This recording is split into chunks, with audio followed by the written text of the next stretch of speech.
প্রিয় চাষি ভাইরা, আমন মৌসুমে ধানে মারাত্মক একটা সমস্যা দেখা যায়। ধানের পাতা হলুদ বা কমলা রঙের হয়ে থাকে। এটাকে বিএলবি আক্রমণের কারণে এই সমস্যাটা হয়।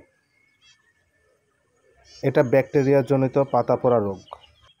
এই রোগ আবহাওয়ার কারণে হয়ে থাকে, কখনো রোদ আবার কখনো বৃষ্টি, এর কারণে হয়ে থাকে। আসসালামু আলাইকুম, কৃষক মানুষ চ্যানেল থেকে আপনাদের শুভেচ্ছা ও অভিনন্দন। প্রিয় চাষি ভাইরা, আমার চ্যানেলটাতে যারা সাবস্ক্রাইব করেছেন তাদেরকে অসংখ্য ধন্যবাদ। আর যারা আমার নতুন ভিডিও দেখছেন, ভালো লাগলে অবশ্যই সাবস্ক্রাইব করে পাশে থাকবেন। আর কোনো কিছুর প্রয়োজন হলে বা আপনাদের জানার থাকলে আমার কমেন্টস বক্সে কমেন্টস করবেন, ইনশাল্লাহ আমি অ্যান্সার দেওয়ার চেষ্টা করব।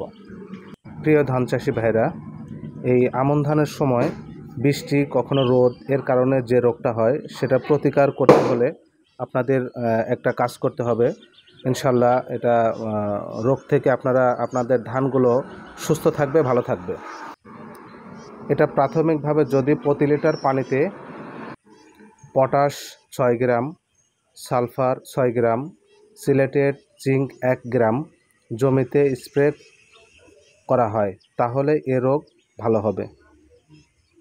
আর এই রোগটা যদি ব্যাপক আকারে বেড়ে যায়, তাহলে সেক্ষেত্রে আরেকটা স্টেপ আপনারা নিতে পারেন। সেটা হচ্ছে ব্যাকটেরিয়া নাশক ব্যবহার করবেন, যেমন অনলাইন, ব্যাকটাফ, কিমিয়া। এর সাথে যদি top potash, fast potash, quick potash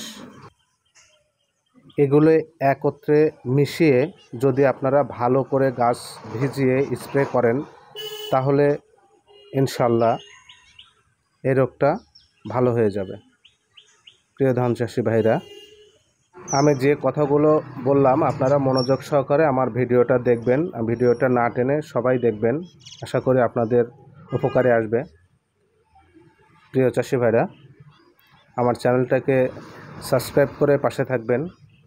আর আপনাদের মাঝে নতুন নতুন ভিডিও আমি নিয়ে আসবো, আপনারা সাপোর্ট করবেন ইনশাআল্লাহ। কমেন্টস বক্সে কমেন্টস করবেন। ধন্যবাদ।